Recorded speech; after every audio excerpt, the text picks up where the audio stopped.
ഇപ്പോൾ ഈ തെരുവ് നായകൾക്ക് ഷെൽട്ടർ ഒരുക്കുക എന്നുള്ളത് നേരത്തെ എടുത്തൊരു തീരുമാനമാണ്. എന്തെങ്കിലും നടപടികളായിട്ടുണ്ടോ? തീർച്ചയായും ഞങ്ങൾ സ്പെഷ്യൽ കൗൺസിലടക്കം വിളിച്ചു ചേർത്തെടുത്ത തീരുമാനങ്ങളാണ്. അപ്പോൾ അതിനു മുന്നേ ഞങ്ങൾ ടൗണിൽ 2 കേജുകൾ അക്രമകാരികളായ തെരുവ് നായകളെ പിടികൂടി നിരീക്ഷിക്കാൻ ആവശ്യമായ കേജുകൾ തയ്യാറാക്കിയിട്ടുണ്ട്. അതിൻ്റെ കൂടെ ഒരു 4 എണ്ണം കൂടി ആഡ് ചെയ്തുകൊണ്ട് ഒരു 6 എണ്ണം നഗര മധ്യത്തിൽ നമ്മുടെ എ ഡിവിഷൻ പരിധിയിൽ നമുക്ക് സൗകര്യപ്രദമായ സ്ഥലങ്ങളുണ്ട്. അവിടെ നഗരമധ്യത്തിലൊരു താൽക്കാലികമായി ഒരു 6ഓളം കേജുകൾ ഒരുക്കി അതിനാവശ്യമായ സൗകര്യങ്ങൾ ഒരുക്കിയിട്ടുണ്ട്. കൂടാതെ മാളികപ്പറമ്പിൽ 20ഓളം അക്രമകാരികളായ തെരുവ് നായ്ക്കളെ നിരീക്ഷിക്കാൻ അതിനാവശ്യമായ സജ്ജീകരണങ്ങൾ താൽക്കാലിക ഷെഡ് ഒരുക്കുന്നതിനുള്ള നിർദ്ദേശങ്ങൾ നൽകിയിട്ടുണ്ട്. സെക്രട്ടറി അതുമായി ബന്ധപ്പെട്ട് കാര്യങ്ങൾ ചെയ്യുന്നുമുണ്ട്. കൂടാതെ പെർമനൻറ്റ് സൊല്യൂഷൻ എന്ന രീതിയിൽ ഞങ്ങൾ DPC പ്രൊജക്റ്റുകൾ സമർപ്പിച്ചിട്ടുണ്ട്. നമുക്ക് ആവശ്യമായ 100ഓളം തെരുവ് നായകളെ ഈ പറഞ്ഞ രീതിയിൽ ഷെൽട്ടർ ഹോം ഒരുക്കുന്നതിനാവശ്യമായ രീതിയിൽ 30 ലക്ഷം രൂപ പ്രൊജക്റ്റ് തയ്യാറാക്കി കൊടുത്തിട്ടുണ്ട്. അതുപോലെ ABC പ്രോഗ്രാമും ആവശ്യമായ വന്ധ്യംകരണത്തിനാവശ്യമായ 5 ലക്ഷം രൂപ പിടികൂടി വന്ധ്യംകരണം നടത്തുന്ന 5 ലക്ഷം രൂപ വകയിരുത്തിക്കൊണ്ടിട്ടുണ്ട്. അങ്ങനെ 2 പ്രൊജക്റ്റുകൾ ഞങ്ങളിപ്പോൾ DPC 2 മണിക്ക് DPC ഉണ്ട്, അതിനു മുമ്പാകെ സമർപ്പിച്ചിട്ടുമുണ്ട്. എപ്പോഴത്തേക്ക് നമുക്ക് ഈ താൽക്കാലിക സംവിധാനങ്ങളൊക്കെ റെഡിയാവും? എത്രയും പെട്ടെന്ന്. അത് ഒരു 24 മണിക്കൂറെങ്കിൽ 24 മണിക്കൂർ എന്ന രീതിയിലാണ്. എന്തായാലും 2-3 ദിവസം എടുക്കും എന്നുള്ളതാണ്. കാരണം ഒരു ഷെഡ് ഒരുക്കുമ്പോൾ അതിൻ്റെതായ നടപടിക്രമങ്ങൾ ചെയ്യണമെന്നുള്ളതാണല്ലോ.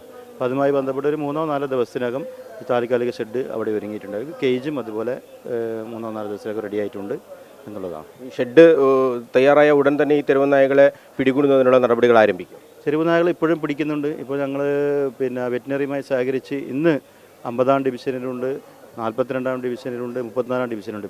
പിടിച്ച് പടിയൂരിലെത്തിക്കുന്നതിനുള്ള സംവിധാനങ്ങൾ ചെയ്തിട്ടുണ്ട്. ഇപ്പോൾ നിലവിലെ തെരുവ് നായ ABC ചെയ്യാൻ ആവശ്യമായ സംവിധാനങ്ങൾ പിടിക്കാതിരിക്കുന്നില്ല, നിലവിൽ ചെയ്തുണ്ട്. പക്ഷേ ഇപ്പോൾ ചെയ്യുന്നത് പടിയൂരിലേക്ക് കൊണ്ടെത്തിക്കുകയാണ്. ജില്ലാ പഞ്ചായത്തുമായി ബന്ധപ്പെട്ട് പ്രത്യേക ഷെഡ്യൂളാക്കി ജില്ലാ വെറ്റിനറിയുമായി സഹകരിച്ചുകൊണ്ട് ഞങ്ങൾ അതിനുള്ള സംവിധാനങ്ങൾ ഒരുക്കിയിട്ട് പടിയൂരിലേക്ക് കൊണ്ടുപോകുന്നുണ്ട്. ഇന്നിപ്പം 50-ാം ഡിവിഷനിൽ പഴയ ബസ് സ്റ്റാൻഡ് പരിസരത്ത്, പുതിയ ബസ് സ്റ്റാൻഡ് പരിസരത്ത്, ഉപ്പാലവളപ്പ് അവിടെ കേന്ദ്രീകരിച്ചിട്ട് നമ്മുടെ ഈ പറയുന്ന പോലെ പട്ടിപിടുത്തക്കാരുണ്ട്.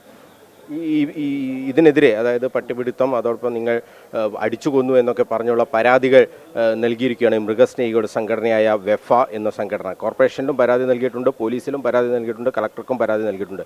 ഈ മൃഗസ്നേഹികളോട് എന്താണ് പറയാനുള്ളത്? അല്ല, ഞങ്ങളൊരിക്കലും അടിച്ചു കൊന്നിട്ടില്ല. ഞങ്ങളോ ഞങ്ങളുടെ ജീവനക്കാരോ അടിച്ചു കൊന്നിട്ടില്ല. അത് നാട്ടുകാർ ആരോ ഞങ്ങൾ കണ്ടിട്ടുമില്ല. ആരോ ചെയ്തതിനെ ഈ പറയുന്നത് പോലെ മൃഗസ്നേഹികളായ ആളുകൾ ഞങ്ങളോട് പറയുന്നതിൽ നമുക്കൊരു അർത്ഥവുമില്ല.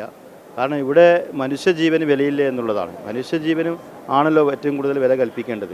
എല്ലാവർക്കും ജീവിക്കാൻ അവകാശമുണ്ട്. അപ്പോൾ അക്രമകാരികളായ ആളുകളെ, ഇപ്പോൾ ഇവിടെ പോലീസ് അക്രമകാരികളായ ആളുകളെ പിടിക്കാനും അതിന് സംവിധാനമായ ക്രമസമാധാന പാലന ചുമതലയൊക്കെയാണ് പോലീസ് നിർവഹിക്കുന്നത്. അതിനുള്ള സംവിധാനങ്ങളുണ്ട്. അതേപോലെയുള്ള സംവിധാനങ്ങളാണ് ഇവിടെ ഞങ്ങൾ പോലുള്ള ആളുകൾ ഒരുക്കുന്നത്. അതിനുമെതിരെ ഈ പറഞ്ഞ രീതിയിൽ മൃഗസ്നേഹികളൊക്കെ ഇടപെടുമ്പോൾ അവരോടൊക്കെ എന്താണ് പറയേണ്ടതെന്ന് ഞങ്ങൾക്ക് പോലും അറിയില്ല. ആളുകളെ ഇങ്ങനെ കടിച്ച് കൊല്ലുന്നത് അവർ കാണുന്നില്ലേ എന്നുള്ളൊരു ചോദ്യമാണ് അത് സംബന്ധിച്ച വാർത്ത നൽകിയപ്പോൾ എല്ലാവരും, സമൂഹം ഒന്നടങ്കമുള്ളൊരു ചോദ്യം, ആളുകളെ കടിച്ചു കീറുന്നത് നിങ്ങൾ കാണുന്നില്ലേ എന്നൊരു ചോദ്യമാണ് അവരോട് ചോദിച്ചത്. കോർപ്പറേഷനും അത് തന്നെയാണോ ചോദിക്കാനുള്ളത്? തീർച്ചയായും കണ്ണൂർ വിഷൻ ചാനൽ ഞാനും കണ്ടിരുന്നു.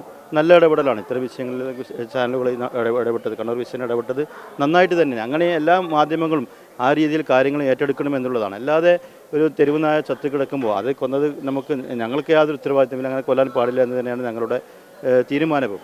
പക്ഷേ അത് ആരെങ്കിലും ചെയ്തതിനെ കോർപ്പറേഷൻ ചെയ്തു എന്ന് പറഞ്ഞ് ആ രീതിയിൽ പ്രചരിപ്പിക്കുന്നത് ശരിയല്ല എന്നുള്ളതാണ്. അപ്പോൾ മാധ്യമങ്ങളുടെ ധർമ്മങ്ങൾ നിർവഹിക്കേണ്ടതായിട്ടുണ്ട്. ഇവിടെ കണ്ണൂർ വിഷൻ അത് കൃത്യമായി ചെയ്തിട്ടുണ്ട്. അതിനുള്ള അഭിനന്ദനം കൂടി ഇവിടെ അറിയിക്കുകയാണ്. എന്തായാലും കണ്ണൂർ കോർപ്പറേഷൻ ഈ തെരുവ് നായകളുമായി ബന്ധപ്പെട്ട വലിയ തോതിലുള്ള ഇടപെടലുകൾ നടത്തിയിട്ടുണ്ട് എന്നത് യാഥാർത്ഥ്യമാണ്. നമുക്കറിയാം, ഇവിടെ ഏതൊക്കെ പ്രശ്നങ്ങൾ ഉണ്ടാകുമ്പോഴും, തെരുവ് നായകളുമായി ബന്ധപ്പെട്ട പ്രശ്നങ്ങൾ ഉണ്ടാകുമ്പോഴൊക്കെ അവിടെയൊക്കെ മേയർ ഉൾപ്പെടെയുള്ള ആളുകൾ എത്തി അതിനുവേണ്ട ക്രമീകരണങ്ങൾ ഒരുക്കുന്ന ഒരു സാഹചര്യം. അതിനിടയിലാണ് കഴിഞ്ഞ ദിവസം ഈ വെഫ എന്ന സംഘടന, മൃഗസ്നേഹികളുടെ സംഘടന എത്തി കോർപ്പറേഷനിലും അതോടൊപ്പം തന്നെ കളക്ടർക്കും പോലീസിലുമൊക്കെ പരാതി നൽകിയത്. തെരുവ് നായകളെ ഇവിടെ ഇങ്ങനെ വലിയ തോതിൽ പീഡിപ്പിക്കുകയാണ്, കൊല്ലുകയാണ് എന്നൊക്കെ പറഞ്ഞുകൊണ്ട് ഒരു പരാതി നൽകിയിട്ടുണ്ട്. ഈ മേയർ ഒരു കാര്യം കൂടി, ഈ ഷെൽട്ടർ ഹോം ഇങ്ങനെ ഒരുക്കുന്നതിനെതിരെ കൂടി അവർ പറയുന്നുണ്ട്. ഇങ്ങനെ നായകളെ പിടിച്ചിടാൻ ആർക്കും അധികാരമില്ല എന്നൊക്കെയാണ് അവരുടെ വാദം.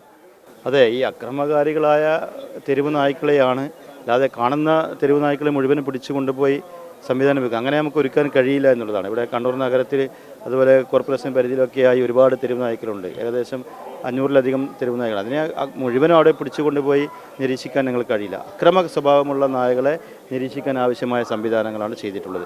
അവിടെ വന്ധ്യീകരണം നടത്തി വാക്സിനേഷൻ കൊടുത്ത് അവർ ആവാസ വ്യവസ്ഥക്കനുസരിച്ച് കാര്യങ്ങൾ ചെയ്യും. അപ്പോൾ അതും പാടില്ല എന്ന് പറയുന്നത് ഇവരൊക്കെ മൃഗസ്നേഹികൾ മാത്രമായി പോയാൽ പോരാ, മനുഷ്യസ്നേഹികളും കൂടി ആകണമെന്നുള്ളതാണ്. ആദ്യം മനുഷ്യസ്നേഹം വേണം, എന്നിട്ടാണ് മൃഗസ്നേഹം വേണ്ടത് എന്നാണ് ഇത്തരം ആളുകളോട് പറയാനുള്ളത്.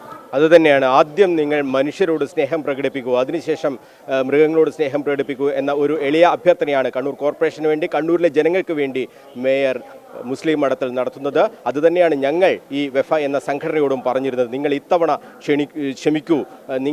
ക്ഷമിക്കൂ എന്ന് ഞങ്ങൾ പലവട്ടം അവരോട് പറഞ്ഞതാണ്. പക്ഷേ അവർ പരാതി നൽകിയാണ് പോയിട്ടുള്ളത്. എന്തായാലും ഈ പരാതിയുമായി പോകുന്നവർ ശ്രദ്ധിക്കുക.